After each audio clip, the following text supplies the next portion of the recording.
하나님의 시간표. 마침내 시작된 반전 창세기 41장. 1. 서론 2년의 기다림, 그리고 하나님의 호출. 지난 장 마지막에서 술 맡은 관원장은 요셉을 잊었습니다. 그렇게 2년이라는 시간이 더 흘렀습니다. 요셉에게는 그 2년이 무의미하고 버려진 시간처럼 느껴졌을지 모릅니다. 하지만 하나님은 졸지도 주무시지도 않고 요셉을 위한 가장 완벽한 타이밍을 준비하고 계셨습니다. 마침내 바로가 꿈을 꾸고 아무도 해석하지 못할 때 하나님은 요셉을 역사의 전면에 불러내십니다. 2. 본론 준비된 자를 사용하시는 하나님. 하나님께 영광을 돌리는 겸손 1-16절. 바로는 아무도 풀지 못한 꿈 때문에 번민하다가 요셉을 부릅니다. 왕 앞에 선 요셉에게 바로가 너는 꿈을 들으면 능히 푼다더라고 말하자 요셉은 즉시 대답합니다. 내가 아니라 하나님께서 바로에게 편안한 대답을 하시리이다. 영적 교훈. 요셉은 13년의 고난을 겪으면서도 하나님을 향한 신뢰를 잃지 않았습니다.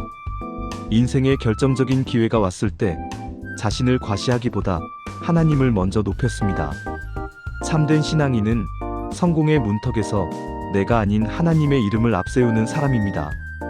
위기를 기회로 바꾸는 하늘의 지혜. 25-36절. 요셉은 바로의 꿈이 7년 풍년 후에 올 7년 흉년에 대한 하나님의 경고임을 해석합니다. 그리고 단순히 해석에 그치지 않고 어떻게 곡물을 저장하고 위기를 극복할지에 대한 구체적인 대안까지 제시합니다. 영적 교훈. 하나님은 우리에게 영적인 통찰력뿐만 아니라 세상을 다스릴 실제적인 지혜도 주십니다. 성도는 현실의 문제를 회피하는 자가 아니라 하나님의 지혜로 세상의 대안을 제시하는 사람이 되어야 합니다. 기도는 하늘을 바라보는 것이지만 삶은 땅을 딛고 성실하게 대처하는 것입니다. 성령에 감동된 사람. 37-45절. 요셉의 말을 들은 바로와 신하들은 감탄합니다. 이방 왕인 바로가 고백합니다. 이와 같이 하나님의 영에 감동된 사람을 우리가 어찌 찾을 수 있으리요. 결국 요셉은 그 자리에서 애굽의 총리로 임명됩니다. 영적 교훈. 세상이 감당할 수 없는 사람은 성령에 감동된 사람입니다. 실력보다 중요한 것이 영성입니다. 우리가 하나님과 깊이 동행할 때 세상은 우리 안에 계신 하나님의 영광을 보고 우리를 인정하게 됩니다. 이름의 의미. 고난을 잊게 하시고 번성케 하심. 50-52절. 총리가 된 요셉은 두 아들을 낳습니다. 첫째는 므낫세 잊어버림, 둘째는 에브라임 창성함입니다. 하나님이 지난날의 모든 고난을 잊게 하시고 수고한 땅에서 번성하게 하셨다는 고백입니다. 영적 교훈. 하나님의 회복은 완전합니다. 하나님은 우리가 겪은 눈물과 상처를 잊게 하실 만큼 풍성한 은혜를 부어주십니다. 고난의 터널 끝에는 반드시 므낫세와 에브라임의 축복이 기다리고 있습니다. 3. 결론. 하나님의 시간표를 신뢰하십시오. 요셉이 감옥에서 바로의 궁전으로 옮겨지는 데는 단 하루도 걸리지 않았습니다. 하나님이 일하시기 시작하면 상황은 순식간에 역전됩니다. 사랑하는 성도 여러분, 지금 여러분의 시간이 멈춰 있는 것 같습니까? 하나님이 나를 잊으신 것 같아 답답하십니까? 요셉의 2년을 기억하십시오. 그 시간은 잊혀진 시간이 아니라 총리로서의 품격을 갖추는 훈련의 시간이었습니다. 하나님의 시간표는 단 1초도 오차가 없습니다. 겸손히 하나님을 높이며 준비하십시오. 때가 되면 하나님께서 여러분을 높이시고 세상을 살리는 축복의 통로로 사용하실 것입니다. 4. 기도 요약. 인생의 기회가 올 때 나를 드러내지 않고 오직 하나님의 영광만을 나타내게 하소서. 세상의 위기 속에서도 하나님의 지혜로 대안을 제시하는 성숙한 신앙인이 되게 하소서. 하나님의 영에 감동된 자로 살아가며 주변 사람들에게 하나님의 살아계심을 증거하게 하소서. 마주함 회복을 위해 거쳐야 할 관문. 창세기 42장. 1.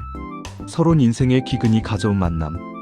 온 세상에 닥친 무서운 흉년은 야곱의 집안도 비껴가지 않았습니다. 먹을 것이 떨어진 야곱은 아들들을 애굽으로 보냅니다. 그곳에서 형들은 자신들이 팔아넘겼던 아우 요셉 앞에 무릎을 꿇게 됩니다. 요셉의 꿈이 20여 년 만에 문자 그대로 성취된 것입니다. 하지만 하나님은 단순히 요셉을 높이시는 것에 목적을 두지 않으셨습니다. 하나님은 이 기근을 통해 깨어진 가족의 관계를 회복시키고 형들의 잠자던 양심을 깨우려 하십니다. 이 본론 변화와 회복을 위한 하나님의 방법.